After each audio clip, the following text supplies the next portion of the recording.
जब किसी चीज़ के निर्माण के लिए दो इंसान जिम्मेदार होते हैं और अनफॉर्चुनेटली उस चीज़ का निर्माण नहीं हो रहा है, तो किसी एक पर्सन को जिम्मेदार ठहराना या उनको ब्लेम करना बहुत ही ज़्यादा गलत होगा। आप अच्छी तरह से समझ पा रहे होंगे कि मैं किस बारे में बात कर रही हूँ।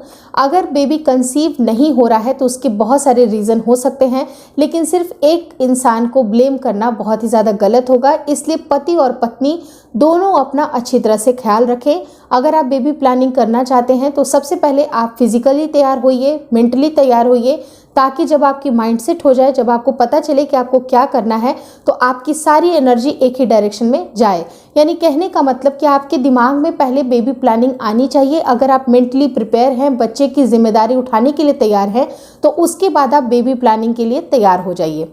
अब बहुत सारी चीज़ें होती हैं जो कि फिजिकली हमारे लिए बहुत ज़रूरी होती है, जैसे कि हमारे हार्मोन। अगर पति और पत्नी के हार्मोन गड़बड़ है, अगर उनको हार्मोनली कोई दिक्कतें हो रही हैं, तो उससे भी आपको सही टाइम पे प्रेगनेंसी प्लानिंग नहीं होती है। अब जैसे फीमेल के ऑलरेडी मैंने बहुत सारे वीडियोस बनाए हैं, लेकिन आज इस वीडियो में मैं स्पेसिफिकली मेल की बात करूंगी कि मेल अपने जो सेल्स हैं उनकी गुणवत्ता को कैसे बढ़ा सकते हैं। आपको सर्दियों में ऐसी कौन कौन सी चीज़ों का इस्तेमाल करना चाहिए जिससे कि आपको अच्छी न्यूट्रिएंट आपके शरीर में एब्जॉर्ब होंगी और वो आपके जो मेल के जो सेल्स होते हैं उनकी क्वालिटी को इंक्रीज करेंगे और आपको जल्दी से जल्दी गर्भधारण करने के लिए रिस्पॉन्सिबल होंगी। वीडियो काफ़ी इन्फॉर्मेटिव है, प्लीज शुरू से लेकर लास्ट तक जरूर देखिएगा। नमस्कार दोस्तों, मेरा नाम हर्षिता वर्मा है और आपका मेरे चैनल ट्विंस माय वर्ल्ड पे बहुत बहुत स्वागत है।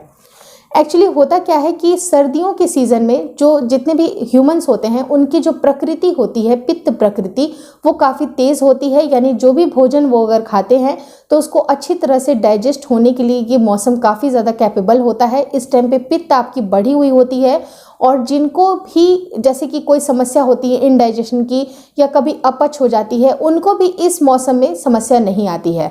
और सर्दियों के सीज़न में आपको ऐसे ऐसे बहुत सारी चीज़ें मिलती हैं जो कि आपके शरीर के लिए भी ज़रूरी होती हैं, क्योंकि माँ प्रकृति ने वो सारी चीज़ें आपकी बॉडी के लिए बनाई होती हैं। उनका अगर आप नियमित सेवन करते हैं तो इसका असर आपकी बॉडी पे दिखाई देता है। अब जैसे इस मौसम में आपको बहुत ज़्यादा बहुतायत मात्रा में साग दिखेंगी, जो ग्रीन लीफी वेजिटेबल होती हैं। अगर सागों का इस्तेमाल आप करते हैं, जैसे कि मान लीजिए कि आपने सरसों का साग बना लिया या फिर पालक का साग बना लिया, तो इसमें भर भर के मात्रा में आपको जिंक मिलता है, मिनरल्स मिलते हैं जो कि आपकी बॉडी के लिए ज़रूरी होते हैं। और जिन लोगों को भोजन से जिंक की प्राप्ति नहीं हो रही है, पूर्ति नहीं हो पा रही है, तो वो जिंक के सप्लीमेंट लेना भी शुरू कर दें, क्योंकि जितनी अच्छी मात्रा में आपके शरीर में जिंक होगा, मिनरल्स होंगे, उतना मेल के सेल्स की क्वालिटी अच्छी होगी और गर्भधारण भी जल्दी से जल्दी होगा। दूसरा देसी नुस्खा, बहुत ही बहुतायत मात्रा में काफ़ी बड़े बूढ़ों से आपने सुना होगा कि देसी घी का सेवन करना चाहिए। अब ये जो देसी घी होती है इसलिए बहुत ज़्यादा ज़रूरी होती है क्योंकि इस टाइम पे जिनकी पित्त प्रकृति बहुत ज़्यादा बढ़ी होती है उनको भी कंट्रोल करने में मदद करता है। और बहुत सारे लोग ये भी सोचते होंगे कि हमारा कोलेस्ट्रॉल बढ़ा देगी, हमारा फैट बढ़ा देगी, लेकिन यकीन मानिए दोस्तों, अगर आप रिफाइंड ऑयल का सेवन करते हैं तो उसको स्किप करके आप देसी घी को स्विच कर दीजिए। चाहे अगर आपको पूड़ियाँ या पराठे ही खाने का मन हो, आपको देसी घी में ही बनाने चाहिए, जिससे कि वो देसी घी का जो कंटेंट है आपके शरीर में जाए और गुड कोलेस्ट्रॉल आपके शरीर में इंक्रीज होगा। आपके भोजन में जैसे कि आपको इनडाइजेशन की अगर प्रकृति रही है, आपको बहुत ज़्यादा प्रॉब्लम होती है खाना पचाने में भी, तो घी का हल्का फुल्का भी अगर आप सेवन करते हैं इस मौसम में तो उससे कोई भी नुकसान आपको नहीं होगा।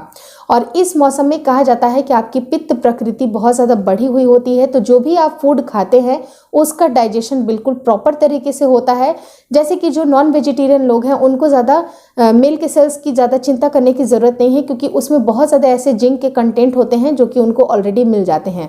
लेकिन अगर आप वेजिटेरियन हैं तो आप कोशिश ये करिए कि आप प्रोटीन की मात्रा अपने डाइट में ज़रूर शामिल करिए। जैसे कि आप कर सकते हैं, जैसे मिल्क का सेवन कर सकते हैं, दूध आपके लिए सबसे बेस्ट होगा। दही का सेवन करिए, जितने भी डेयरी प्रोडक्ट हैं उनका आप सेवन करिए। उससे आपकी जो प्रोटीन का इंटेक है, क्योंकि एमिनो एसिड्स जो होते हैं वो टूट टूट कर आपको मेल के सेल्स की गुणवत्ता को बढ़ाने के लिए ज़रूरी होते हैं।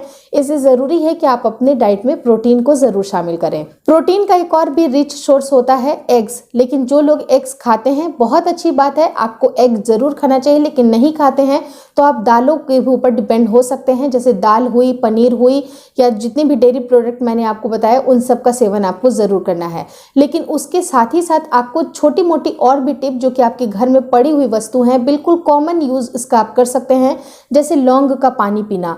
लौंग में भी बहुत अच्छे बेनिफिट आपको मिलते हैं जो कि आपके सेल्स की गुणवत्ता को बढ़ाते हैं। और साथ ही साथ अगर आप बादाम का नियमित सेवन करते हैं, अखरोट का सेवन करते हैं, अंजीर का सेवन करते हैं, और कोशिश करिए कि इन सारी चीज़ों को आपको रात भर भिगो करके छोड़ना है और सुबह 2 से 4 जितना भी आप मतलब हल्की फुल्की क्वांटिटी, जैसे 2 अंजीर आपने भिगो दी, 5 बादाम आपने भिगो दिए, 2 अखरोट की गिरी आपने भिगो दी, और सुबह उठ के खाली पेट आप इसका सेवन करिए। आप खुद में इतना ज़्यादा परिवर्तन देखिएगा कि आपको एक अच्छी एनर्जी भी आएगी, साथ ही साथ जो आपके सेल्स की क्वालिटी है वो भी काफ़ी अच्छी होगी। और इस टाइम पे, सर्दियों के टाइम पे, अगर आप ड्राई फ्रूट का भी सेवन करते हैं तो ये सब आपको गुड कोलेस्ट्रॉल देते हैं, अच्छे फैटी एसिड्स पाए जाते हैं जो कि आपके शरीर के लिए बहुत ही अच्छे होते हैं। तो इन सारे टिप्स को ज़रूर फॉलो करिएगा, डेफिनेटली आपको बहुत मदद मिलेगी। और कोशिश करिए कि आप जंक फूड से जितना दूर रहें उतना अच्छा है।